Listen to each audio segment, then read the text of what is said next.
அஸ்ஸலாமு அலைக்கும் வரஹ்மத்துல்லாஹி வபரகாத்துஹு. அபுதாபி, துபாய், ஷார்ஜா மற்றும் ஏனைய ஐக்கிய அரபு அமீரக பள்ளிவாசல்களில் வெள்ளிக்கிழமை ஓதப்படும் ஜும்ஆ உரை. வெளியீடு ஐக்கிய அரபு அமீரக அரசின் இஸ்லாமிய விவகாரத்துறை.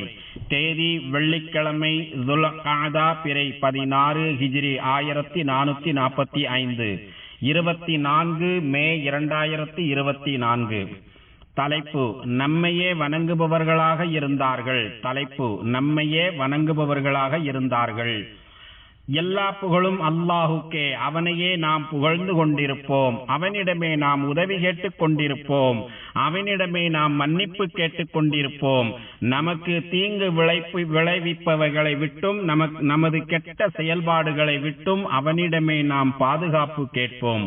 அல்லாஹ் யாருக்கு நேரான வழியை காட்டுகிறானோ அவரை எவராலும் வழிகெடுத்து விட முடியாது. யாரை வழி தவறச் செய்கிறானோ அவருக்கு நேரான வழியை காட்டுபவர் யாரும் இல்லை. மேலும் வணக்கத்திற்குரியவன் அல்லாஹ் என்று வேறு யாரும் இல்லை. ஆட்சி அதிகாரங்கள் அவன் வசமே உள்ளன. அவனுக்கு யாதொரு இணையுமில்லை என்று நான் சாட்சி கூறுகிறேன். எங்கள் திருநபி முஹம்மது ஸல்லல்லாஹு அலைஹி வஸல்லம் அவர்கள் அல்லாஹுவின் அடியாராகவும் தூதராகவும் இருக்கிறார்கள் என்று நான் சாட்சி கூறுகிறேன். யா அல்லாஹ், எங்கள் தலைவர் நபிகள் நாயகம் ஸல்லல்லாஹு அலைஹி வஸல்லம் அவர்கள் மீதும் அவர்களின் புனிதமிக்க குடும்பத்தினர் மீதும் தியாகம் நிறைந்த தோழர்கள் அனைவர் மீதும் உலக முடிவு நாள் வரை அழகிய முறையில் அந்த தோழர்களை பின்பற்றி நடக்கும் முஸ்லிம்கள் மீதும் இறைவா நீ ஸலவாத்தும் சலாமும் பொழிந்திடுவாயாக. கவனமாக கேளுங்கள். இறைவனுக்கு அஞ்சி நடப்பதை எனக்கும் உங்களுக்கும் உபதேசிக்கிறேன். பரிசுத்த நாயனாகிய அல்லாஹு கூறுகிறான், யா அய்யுஹன்னாஸ் உஅ்புது ரப்பக்குமுல்லதீ ஹலகக்கும் வல்லதீன மின் கப்லிக்கும் லஅல்லக்கும் தத்தகூன். மனிதர்களே, உங்களையும் உங்களுக்கு முன்னிருந்தவர்களையும் படைத்த உங்கள் இறைவனையே வணங்குங்கள். அதனால் நீங்கள் இறையச்சமுடையவர்களாக ஆகலாம் என்று இறைவன் திருமறையில் கூறுகிறான். வணக்க வழிபாடுகள் மூலமே இறுதி முடிவு போற்ற தகுந்ததாக இருக்கும். மேலும் வாக்குறுதி அளிக்கப்பட்ட சொர்க்கத்தையும் பெற முடியும். எல்லாம் வல்ல அவன் கூறுகிறான், தில்கல் ஜன்னத்துல்லதி நூரிசு மின் இபாதினா மன் கான தகிய்யா. இத்தகைய சொர்க்கத்திற்கு நம் அடியார்களில் இறையச்சம் உடையவர்களை நாம் வாரிசாக்கி விடுகிறோம். இத்தகைய சொர்க்கத்திற்கு நம் அடியார்களில் இறையச்சம் உடையவர்களை நாம் வாரிசாக்கி விடுகிறோம் என்று இறைவன் திருமறையில் கூறுகிறான். அடியார்கள் அல்லாஹுவிற்கு நிறைவேற்ற வேண்டிய கடமைகள் இருக்கின்றன. அவனை தவிர வேறு யாருக்கும் அந்த கடமைகளில் உரிமை இல்லை. மிகவும் தூய்மையான எண்ணத்தோடு அவனுக்காக மட்டுமே நிறைவேற்ற வேண்டும். அதில் அவனுடைய திருப்தியை மட்டுமே நோக்கமாக கொண்டிருக்க வேண்டும். அவன் தந்திருக்கும் மாபெரும் கிருபைகளுக்கு நன்றி செலுத்தும் விதமாக வணக்க வழிபாடுகள் அமைய வேண்டும். வணக்க வழிபாடுகளை நிறைவேற்றுவதன் மூலம் அடியார்கள் தங்கள் ஆத்ம திருப்தியை பெறுகிறார்கள். இறை நம்பிக்கையாளர்கள் தங்கள் சுபிட்சமான நிலையை அடைகிறார்கள். ஒவ்வொரு தொழுகையிலும் அவர்களுடைய நாவு பின்வரும் வசனத்தை உச்சரித்துக் கொண்டே இருக்கிறது, இய்யாக நஅபுது வ இய்யாக நஸ்தஈன். அல்லாஹுவே, நாங்கள் உன்னையே வணங்குகிறோம், உன்னிடமே உதவி கேட்கிறோம். நாங்கள் உன்னையே வணங்குகிறோம், உன்னிடமே உதவி கேட்கிறோம் என்று இறைவன் திருமறையில் கூறுவதை ஒவ்வொரு அடியார்களும் ஓதிக்கொண்டே இருக்கிறார்கள். மனிதர்கள் மட்டுமல்ல, ஏனைய அனைத்து படைப்புகளும் இதே போன்று வணக்க வழிபாடுகளில் தொடர்ந்து ஈடுபட்டு வருகிறது. இறைவனை துதிக்க வேண்டிய முறையில் தொடர்ந்து துதி செய்து கொண்டே வருகின்றன. இது குறித்து எல்லாம் வல்ல அல்லாஹு கூறுகிறான், இன் குல்லு மன் ஃபிஸ் ஸமாவாதி வல் அர்தி இல்லா ஆத்திர் ரஹ்மானி அப்தா. ஏனென்றால் நிச்சயமாக வானங்களிலும் பூமியிலும் உள்ள ஒவ்வொன்றும் ரஹ்மானின் அடிமையாகவே வருகிறது. ஏனென்றால் நிச்சயமாக வானங்களிலும் பூமியிலும் உள்ள ஒவ்வொன்றும் ரஹ்மானின் அடிமையாகவே வருகிறது என்று இறைவன் திருமறையில் கூறுகிறான். எனது அடிமை என்று அல்லாஹ் ஒருவரை உரிமையுடன் அழைப்பது அந்த அடிமைக்கு கிடைத்த சிறப்பாகும். எனது அடிமை என்கிற இந்த சிறப்பான சொல்லை எல்லாம் வல்ல அல்லாஹ் தனது நபி முஹம்மது ஸல்லல்லாஹு அலைஹி வஸல்லம் அவர்களுக்கும் பயன்படுத்துகிறான். சுப்ஹானல்லதி அஸ்ரா பி அப்திஹி. அல்லாஹ் மிக பரிசுத்தமானவன். அவன் முஹம்மது ஸல்லல்லாஹு அலைஹி வஸல்லம் எனும் தம் அடியாரை காபாவாகிய சிறப்புற்ற மஸ்ஜிதிலிருந்து வெகு தூரத்தில் இருக்கும் பைத்துல் முகத்தஸில் உள்ள மஸ்ஜிதுல் அக்ஸாவிற்கு ஒரே இரவில் அழைத்து சென்றான் என்கிற வசனத்தில் தனது நபியை அவன் அடியார் என்று குறிப்பிடுகிறான். இறை நம்பிக்கையாளர்களை எனது அடியார்கள் என்றே இறைவன் பல வசனங்களில் விழிக்கிறான். அவர்கள் மீது தான் கொண்டிருக்கும் உரிமையையும் முக்கியத்துவத்தையும் பறைசாற்றுவதற்காகவே அவன் இவ்வாறு கூறுகிறான். அளவற்ற தனது கருணையையும் அவர்களுக்கு கொடுப்பதற்காகவே அவர்களை இவ்வாறு அழைக்கிறான். எல்லாம் வல்ல இறைவன் கூறுகிறான், قل يا عبادي الذين اسرفوا على انفسهم لا تقنطوا من رحمة الله ان الله يغفر الذنوب جميعا انه هو الغفور الرحيم. நபியே கூறுவீராக, எனது அடியார்களே, உங்களில் எவரும் வரம்பு மீறி தமக்குத்தாமே தீங்கிழைத்துக் கொண்ட போதிலும் அல்லாஹுவின் அருளை பற்றி நீங்கள் நம்பிக்கை இழந்து விட வேண்டாம். நீங்கள் பாவத்திலிருந்து விலகி மனம் வருந்தி மன்னிப்பு கோரினால் நிச்சயமாக அல்லாஹ் உங்கள் பாவங்கள் அனைத்தையும் மன்னித்து விடுகிறான். ஏனென்றால் நிச்சயமாக அவன்தான் மிக்க மன்னிப்பவனாகவும் மகா கருணையுடையவனாகவும் இருக்கிறான் என்று இறைவன் கூறுகிறான். இதன் உண்மையான அர்த்தத்தை புரிய வேண்டிய முறையில் யார் புரிந்து கொள்கிறாரோ அவர் இனம் புரியாத ஓர் இன்பத்தை அனுபவிக்கிறார். வணக்க வழிபாடுகளை நிறைவேற்ற வேண்டிய முறையில் சரிவர நிறைவேற்றி வருபவர் அதன் உண்மையான சுகத்தையும் அனுபவிக்கிறார். இதன் மூலம் அழகிய அடையாளங்கள் அவரில் வெளிப்படும். தனது அடியார்களின் அடையாளங்களை இறைவன் திருமறையில் இவ்வாறு கூறுகிறான், வஇபாதுர் ரஹ்மானில்லதீன யம்ஷூன அலல் அர்தி ஹௌனா வஇபாதுர் ரஹ்மானில்லதீன யம்ஷூன அலல் அர்தி ஹௌனா. அளவற்ற அருளாளனாகிய ரஹ்மானுடைய அடியார்கள் பூமியில் அடக்கமாகவும் பணிவாகவும் நடக்கிறார்கள் என்று இறைவன் திருமறையில் கூறுகிறான். ஏனெனில் இவர்கள் தங்கள் இறைவனை தொடர்ந்து வணங்கி வருவதால் இவர்களின் நல்ல குணங்கள் அதிகரித்துக் கொண்டே இருக்கும். இவர்களின் தன்மைகள் போற்றுதலுக்குரியதாக அமையும். இவர்களின் மனம் எப்போதும் நிம்மதியாகவும் இருக்கும். இவர்களின் உள்ளங்கள் அமைதியாகவும் இயல்பாகவும் இருக்கும். இவையெல்லாம் வணக்க வழிபாடுகளை சரிவர நிறைவேற்றுவதால் கிடைக்கும் பயன்களாகும். அல்லாஹுவின் அடியார்களே, வணக்க வழிபாடுகள் என்றால் அல்லாஹுடைய கட்டளைக்கு அதீத முக்கியத்துவம் தருவதாகும். அவனுக்கு பிடித்தமான நற்செயல்களை செய்வதாகும். மற்றவர்களிடம் மிக நல்ல முறையில் பழகுவதாகும். அல்லாஹுடைய ஷரியத் சட்டங்கள் அனைத்தும் இதன் மீதே கட்டமைக்கப்பட்டிருக்கின்றன. அல்லாஹு தஆலா கூறுகிறான், வஜஅல்நாஹும் அய்யிம்மத்தை யஹ்தூன பிஅம்ரினா வஅவ்ஹைனா இலைஹிம் ஃபிஅலல் கைராத்தி வ இகாமிஸ் ஸலாத்தி வ ஈதாஇஸ் ஸகாத்தி வ கானூ லனா ஆபிதீன். மேலும் நம் கட்டளைகளை மக்களுக்கு ஏவி நேரான வழியை அறிவிக்கக்கூடிய தலைவர்களாகவும் அவர்களை ஆக்கினோம். நன்மையான காரியங்களை செய்யுமாறும் தொழுகையை கடைபிடிக்குமாறும் ஜகாத் கொடுத்து வருமாறும் அவர்களுக்கு வஹீ மூலம் அறிவித்தோம். அவர்கள் அனைவரும் நம்மையே வணங்கிக் கொண்டிருந்தார்கள் என்று இறைவன் திருமறையில் கூறுகிறான். வணக்க வழிபாடுகள் என்பது குறிப்பிடத்தக்க செயல்பாடுகளை மட்டும் கொண்டதல்ல. இவை மட்டுமே வணக்கங்கள் என்று அளவிட முடியாது. பல்வேறு வகையான வணக்க வழிபாடுகள் உள்ளன. எண்ணற்ற பல வடிவங்களை கொண்டிருக்கின்றது. எண்ணற்ற பல வடிவங்களை இந்த வணக்க வழிபாடு கொண்டிருக்கிறது. வணக்கங்கள் என்பது தொழுகை, ஜகாத், ஹஜ், நோன்பு ஆகியவற்றை மட்டுமே உள்ளடக்கியது அல்ல. நமது அன்றாட வாழ்வில் அனுமதிக்கப்பட்ட அனைத்து விதமான செயல்பாடுகளும் வணக்கங்கள் தான். அல்லாஹுவால் படைக்கப்பட்டு பூமி மற்றும் வானங்களில் நிரம்பி இருக்கும் படைப்புகளை பற்றி ஆழமாக சிந்தித்து பார்ப்பதும் ஒரு வணக்கம்தான். சொல்ல போனால் இதுவே மிகவும் உன்னதமான வணக்கமாகும். அல்லாஹு தஆலாவின் பின்வரும் வசனத்தை நீங்கள் சிந்தித்து பார்க்கவில்லையா? வல் அர்த மதத்னாஹா வ அல்கைனா ஃபீஹா ரவாசிய وأنبتنا فيها من كل زوج بهيج تبصرة وذكرى لكل عبد منيب.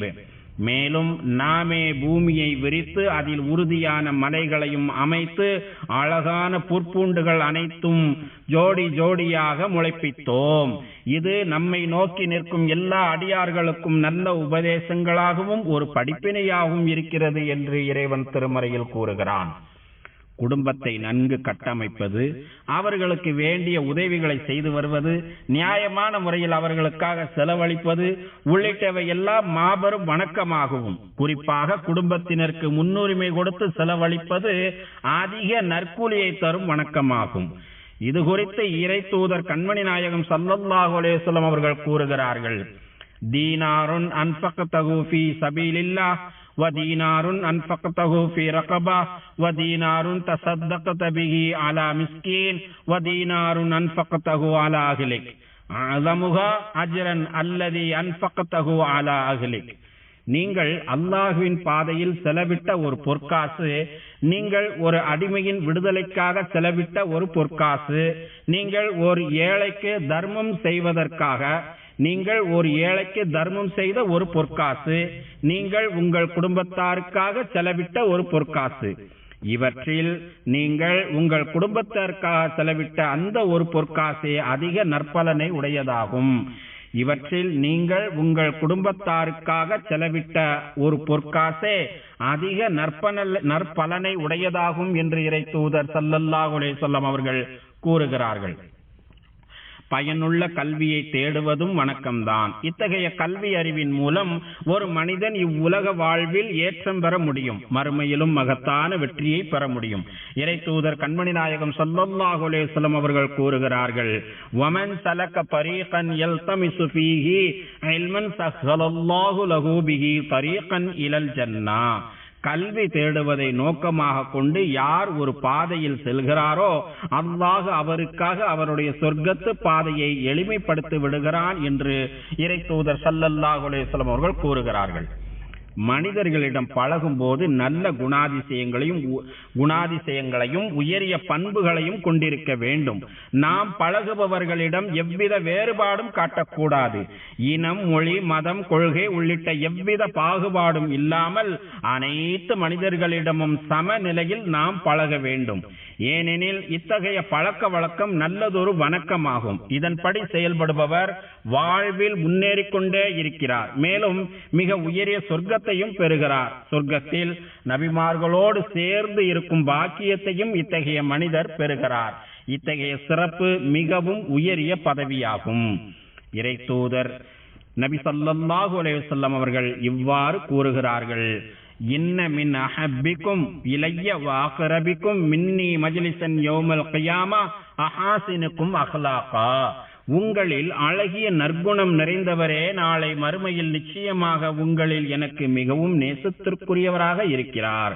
மேலும் நாளை மறுமையில் எனக்கு மிக அருகில் நெருக்கமாக இருப்பார். உங்களில் அழகிய நற்குணம் நிறைந்தவரே நாளை மறுமையில் நிச்சயமாக உங்களில் எனக்கு மிகவும் நேசத்திற்குரியவராக இருப்பார். மேலும் நாளை மறுமையில் எனக்கு மிக அருகில் நெருக்கமாக இருப்பார் என்று இறை தூதர் ஸல்லல்லாஹு அலைஹி வஸல்லம் அவர்கள் கூறுகிறார்கள். ஒரு முறை இறை தூதர் கண்மணி நாயகம் ஸல்லல்லாஹு அலைஹி வஸல்லம் அவர்கள் முஆத் இப்னு ஜபல் ரலியல்லாஹு அன்ஹு அவர்களிடம் இவ்வாறு கூறினார்கள், ஊசிக யா முஆத் லா ததஅன்ன துபுர குல்லி ஸலாத்தின் அன் தகூல அல்லாஹும்ம இன்னி அலா திக்ரிக வ ஷுக்ரிக வ ஹுஸ்னி இபாதத்திக். முஆதே, உமக்கு நான் அறிவுரை கூறுகிறேன். ஒவ்வொரு தொழுகையை முடித்த பிறகு பின்வரும் துவாவை வளமையாக ஓதிவா. யா அல்லாஹ், உன்னை நினைத்து அதிகமாக திக்ர் செய்வதற்கும் உனக்கு நன்றி செலுத்துவதற்கும் அழகிய உனது வணக்க வழிபாடுகளை நிறைவேற்றுவதற்கும் எனக்கு நீ உதவி செய்வாயாக என்று இறை தூதர் ஸல்லல்லாஹு அலைஹி வஸல்லம் அவர்கள் அறிவுரை கூறினார்கள். யா அல்லாஹ், மிக அதிகமான வணக்க வழிபாடுகளில் ஈடுபடும் பாக்கியத்தை எங்களுக்கு நீ தந்தருள்வாயாக. இறைவனின் வணக்க வழிபாடுகளை நிறைவேற்றுவதில் பேர் ஆர்வம் கொண்டிருப்பவர்களே, தாயகத்தை நேசிப்பதும் அதன் கட்டமைப்பிற்காக உழைப்பதும் நம்மை படைத்தவனுக்கு செலுத்தும் வணக்கம்தான். மேலும் இதுவே நமது இறைவனின் நாட்டமாகவும் இருக்கிறது. இது குறித்து அல்லாஹ் தஆலா கூறுகிறான், ஹுவ அன்ஷஅகும் மினல் அர்தி வஸ்தஅமரகும் ஃபீஹா.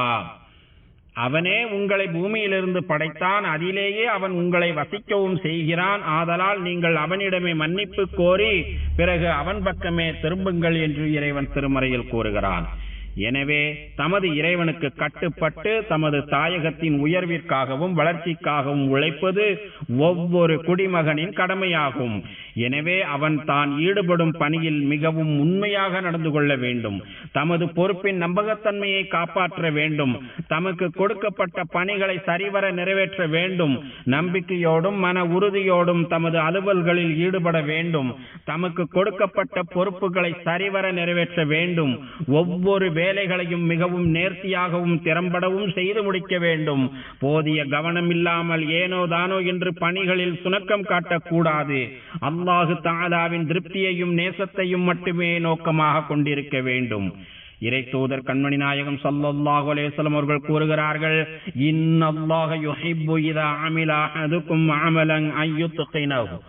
உங்களில் ஒருவர் ஒரு செயலை செய்யும் போது அதை பரிபூரணமாகவும் செம்மையாகவும் செய்வதை அல்லாஹ் விரும்புகிறான் என்று இறை தூதர் ஸல்லல்லாஹு அலைஹி வஸல்லம் அவர்கள் கூறுகிறார்கள்.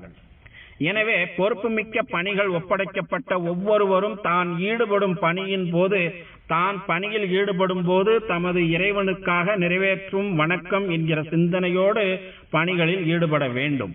எனவே பொறுப்புமிக்க பணிகள் ஒப்படைக்கப்பட்ட ஒவ்வொருவரும் தான் பணியில் ஈடுபடும் போது தனது இறைவனுக்காக நிறைவேற்றும் வணக்கம் என்கிற சிந்தனையோடு பணிகளில் ஈடுபட வேண்டும். இதன் மூலம் தம்மை படைத்தவனிடம் நெருங்கி வர முடியும். தமக்கும் தமது குடும்பத்தாருக்கும் தேவையான வாழ்வாதாரங்களை பெருக்கிக் கொள்ள முடியும். ஒரு மனிதர் இறை தூதர் கண்மணி நாயகம் ஸல்லல்லாஹு அலைஹி வஸல்லம் அவர்களை கடந்து சென்றார். அம்மனிதர் வேலைகளில் மும்முரமாக ஈடுபடுகிறார், மிகவும் கடுமையாக உழைக்கிறார். இதனை அங்கிருந்த சஹாபாக்களும் பார்க்கிறார்கள். உடனே அவர்கள் இறை தூதர் கண்மணி நாயகம் ஸல்லல்லாஹு அலைஹி வஸல்லம் அவர்களிடம் வந்து, அல்லாஹுவின் தூதரே, இவர் இந்த அளவிற்கு அல்லாஹுவின் பாதையில் மிகவும் மும்முரமாக உழைத்தால் எப்படி இருக்கும்? அல்லாஹுவின் தூதரே, இந்த மனிதர் இந்த அளவிற்கு அல்லாஹுவின் பாதையில் மிகவும் மும்முரமாக உழைத்தால் எப்படி இருக்கும் என்று கேட்டார்கள். அதற்கு நபி ஸல்லல்லாஹு அலைஹி வஸல்லம் அவர்கள், இன் கான ஹரஜ யஸ்ஆ அலா உல்திகி சிகாரா ஃபஹுவ ஃபீ சபீலில்லாஹ் வ இன் கான ஹரஜ யஸ்ஆ அலா அபவைனி ஷைகைனி கபீரைனி ஃபஹுவ ஃபீ சபீலில்லாஹ் வ இன் கான யஸ்ஆ அலா நஃப்ஸிஹி யுஇஃபுஹா ஃபஹுவ ஃபீ சபீலில்லாஹ். அந்த மனிதர் தனது சின்னஞ்சிறு பிள்ளைகளின் நலனிற்காக இவ்வாறு முயற்சிகளில் ஈடுபட்டிருந்தால் கண்டிப்பாக அவர் அல்லாஹுவின் பாதையில் இருக்கிறார். வயது முதிர்ந்த தனது பெற்றோர்களின் நலனிற்காக இவ்வாறு முயற்சிகளில் ஈடுபட்டிருந்தால் கண்டிப்பாக அவர் அல்லாஹுவின் பாதையில் தான் இருக்கிறார். தனது தேவைகளுக்காக யாரிடமும் சென்று யாசகம் கேட்டு பிறரின் உதவியை நாடாமல் இருப்பதற்காக இவ்வாறு முயற்சிகளில் ஈடுபட்டிருந்தால் கண்டிப்பாக அவர் அல்லாஹுவின் பாதையில் தான் இருக்கிறார் என்று கூறினார்கள் இறை தூதர் ஸல்லல்லாஹு அலைஹி வஸல்லம் அவர்கள். வணக்கங்கள் என்றால் என்ன என்பதை தம்முடன் இருந்த சஹாபாக்களுக்கும் நமக்கும் இறை தூதர் கண்மணி நாயகம் ஸல்லல்லாஹு அலைஹி வஸல்லம் அவர்கள் எவ்வளவு அழகாக புரிய வைக்கிறார்கள் என்பதை நீங்கள் நன்கு சிந்தித்து பாருங்கள். எனவே ஒவ்வொரு பணியாளரும் தான் ஈடுபடும் பணியின் அவசியத்தை உணர்ந்து கொள்ள வேண்டும். ஒவ்வொரு தொழிலாளியும் இதனை நன்கு சிந்தித்து புரிந்து கொள்ள வேண்டும். இதுவெல்லாம் தமது இறைவனுக்கு செலுத்தும் வணக்கம் என்பதை உள்வாங்கிக் கொள்ள வேண்டும். வேலையில் குறைகள் ஏற்பட்டாலோ சரிவர வேலைகளை செய்து முடிக்காவிட்டாலோ அதற்காக இறைவனால் கேள்வி கேட்கப்படுவோம் என்பதையும் தெரிந்து கொள்ள வேண்டும். தீய எண்ணத்தோடு தாம் ஈடுபடும் பணியில் தந்திரமாக செயல்பட்டாலும் இத்தகைய கேள்விக்குள்ளாகுவோம் என்பதை கவனத்தில் கொள்ள வேண்டும். இதற்கான போதிய சாட்சியங்களை எல்லாம் அறிந்த இறைவன் ஏற்படுத்தி வைத்திருக்கிறான். இதற்கெல்லாம் போதிய சாட்சிகளை எல்லாம் அறிந்த இறைவன் ஏற்படுத்தி வைத்திருக்கிறான் என்பதில் நாம் எச்சரிக்கையாக இருக்க வேண்டும். ஒருவன் இதனை உணர்ந்து செயல்பட்டால் அவன் தான் ஈடுபடும் வேலையில் மிகவும் உண்மையாக நடந்து கொள்வான். மேலும் அவனுடைய வேலை முழுமையாகவும் நிறைவேற்றப்பட்டிருக்கும். இதன் மூலம் தமது இறைவனின் திருப்தியை அவன் பெறுகிறான். தமது சமூகத்திற்கு பயனுள்ள வகையில் நடந்து தமது தாயகத்தின் வளர்ச்சிக்கும் உறுதுணையாக இருக்கிறான். யா அல்லாஹ், உனக்கும் உனது தூதர் முஹம்மது ஸல்லல்லாஹு அலைஹி வஸல்லம் அவர்களுக்கும் நீ யாரையெல்லாம் பின்பற்றி நடக்க சொன்னாயோ அவர்களுக்கும் நாங்கள் முழுமையாக வழிபடுவதற்கு எங்கள் அனைவருக்கும் உதவி புரிவாயாக. அல்லாஹ் தனது திருமறையில் கூறுகிறான், யா அய்யுஹல்லதீன ஆமனு அத்தீஉல்லாஹ வ அத்தீஉர் ரசூல வ உலில் அம்ரி மின்கும். ஈமான் கொண்ட நல்லடியார்களே, அல்லாஹுக்கு கீழ்ப்படியுங்கள், இன்னும் அல்லாஹுவின் தூதருக்கும் உங்களில் நேர்மையாக அதிகாரம் வைப்பவர்களுக்கும் கீழ்ப்படியுங்கள் என்று இறைவன் திருமறையில் கூறுகிறான். யா அல்லாஹ், எங்கள் தலைவர் எங்கள் நபியுமாகிய முஹம்மது நபி ஸல்லல்லாஹு அலைஹி வஸல்லம் அவர்கள் மீதும், புனிதமிக்க அவர்களின் குடும்பத்தினர் மீதும், தியாகம் நிறைந்த அவர்களின் தோழர்கள் மீதும் ஸலவாத் என்னும் ஈடேற்றத்தையும் சலாம் என்னும் அமைதியையும் பரக்கத் என்னும் நற்பாக்கியங்களையும் தந்தருள்வாயாக.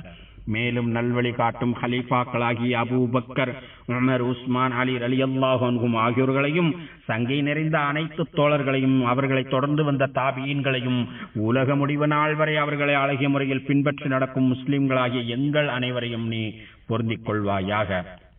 யா அல்லாஹ், இந்த தேசத்தின் ஜனாதிபதி மாண்புமிகு ஷேக் முஹம்மது இப்னு ஜாயித் அவர்களுக்கு அனைத்து நல்ல முயற்சிகளுக்கும் நீ உதவி புரிவாயாக. யா அல்லாஹ், மாண்புமிகு ஷேக் ஜாயித், மாண்புமிகு ஷேக் மக்தும் மற்றும் மாண்புமிகு ஷேக் ஹலிஃபா பின் ஜாயித், மேலும் ஏனைய அமீரக ஆட்சியாளர்கள் உனது பொறுத்தை நோக்கி உன்னிடம் வந்து சேர்ந்த காலம் சென்ற ஆட்சியாளர்கள் அனைவருக்கும் நீ அருள் புரிவாயாக. யா அல்லாஹ், எங்கள் தந்தைமார்களுக்கும் தாய்மார்களுக்கும் நீ கிருபை செய்வாயாக.